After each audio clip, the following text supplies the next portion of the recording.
Ukraine युद्धामुळे आर्थिक दबाव वाढत असताना रशियाने आता आपल्या सुवर्ण साठ्याची मोठ्या प्रमाणावर विक्री सुरू केली आहे आणि या निर्णयामुळे जागतिक अर्थकारणात एकच खळबळ उडाली आहे।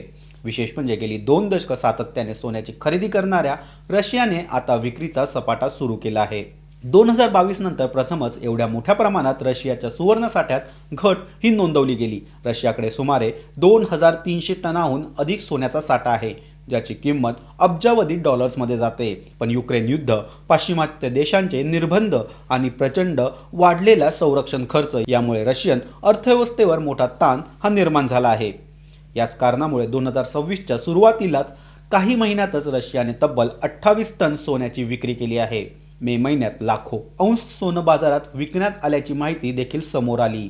अहवालानुसार 2022 ते 2025 या काळात रशियाने जवळपास 150 अब्ज डॉलर्स किमतीचं सोनं विकलं। भारतीय चलनात ही रक्कम सुमारे 14.73 लाख कोटी रुपयांच्या आसपास जाते।